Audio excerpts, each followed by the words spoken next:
Sur les rampes du col, Robic et Goasmat se sont détachés.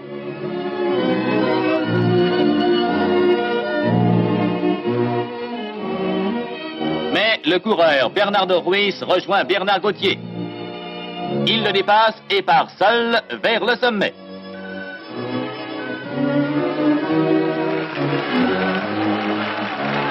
Col du Granier, altitude 1164 mètres. Premier Bernardo Ruiz. Soli 3 minuti sull'italiano Favero e il lussemburghese Charlie Gau. Et dans cette ascension du Granier maintenant, le peloton poursuit toujours Marie-Gilles.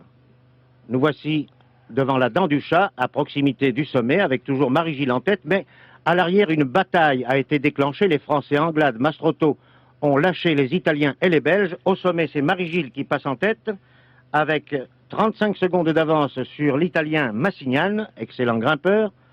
Le troisième à 50 secondes est Mastrotto de l'équipe de France, précédant de 5 secondes son coéquipier et capitaine Anglade, qui a lâché, je vous le répète, Nencini ainsi que les Belges. Derrière Anglade, Guimy, puis Morales. Puis voici le groupe du maillot jaune avec Battistini précédant son capitaine Nencini. On va attaquer maintenant le dernier col du massif de la Chartreuse. Nous voici d'ailleurs tout à fait entrés maintenant dans ce massif. Raymond Poulidor attaque le col du Granier. Il va perdre de nombreuses secondes car c'est dans le col du Granier que Poulidor va creuser l'écart.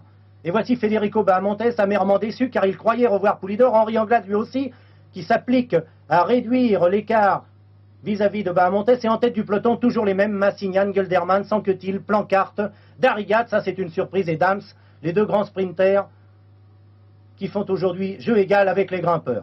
Dams, le voici, c'est lui qui gagnait hier à Briançon. Devant Louison Bobet, Stablinski est encouragé, c'est un court moment de faux plat.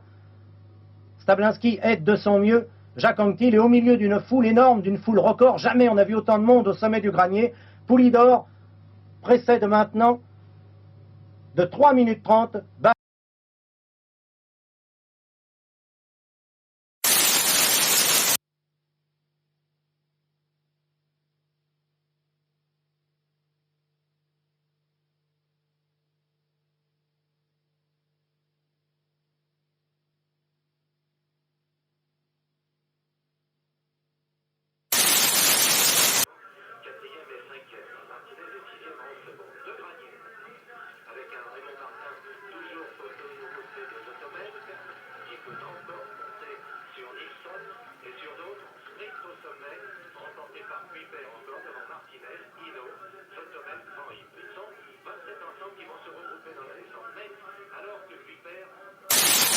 Ils ont tous crié grâce.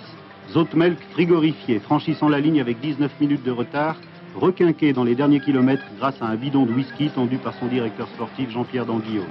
Van Impe, le petit écureuil, forcé à la retraite anticipée, paralysé au point de ne plus pouvoir guider sa machine dans les descentes de col. Mais la supériorité de Bernard Hinault s'explique par plusieurs raisons. Une remarquable préparation, choisissant la décompression nécessaire avant les grands rendez-vous. Sachez aussi que Bernard Hinault n'avait pas monté plus gros que 22 dents à l'arrière. Ceux qui se promènent en cyclo du côté du Granier apprécieront. Ce peloton qui ne bougera vraiment qu'à quelques mètres du sommet quand Montoya attaque enfin. Les Colombiens, on le sent déjà, seront les hommes du jour. Là, c'est Renel Montoya et le public savoyard impressionnant.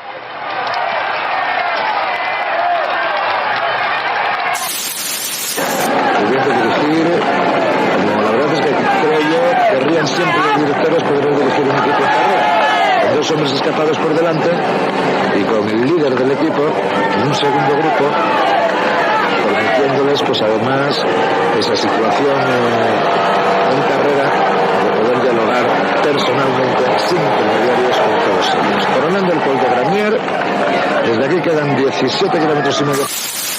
Que va a servir a los grandes para empezar a tomar contacto con el ambiente del Tour de Francia. Si es que Jiménez no ha podido o es que se ha quedado para esperar a Santi Blanco y a Brangolano e intentar colaborar con ellos en el objetivo común para todos, que sería conseguir por parte de alguno de los integrantes del equipo.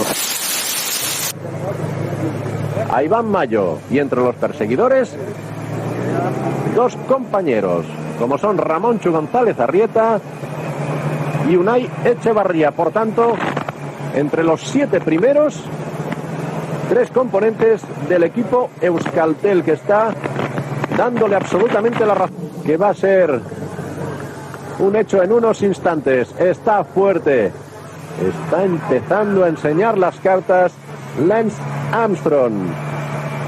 Le queda menos de un mes para el principio del Tour y está llegando ya a ese punto de forma que le hace temible. Lance Armstrong, que presenta esta temporada un 5º puesto en una etapa contrarreloj en la Vuelta a Murcia, 8º final en la clasificación de las en su habitación, en su equipaje. Y Lance Armstrong, que ha vuelto a apretar los dientes, ha dejado clavado a Pavel Tonkov y se va solo como un poseso a la caza de Iván Mayo. No tiene límites la ambición de este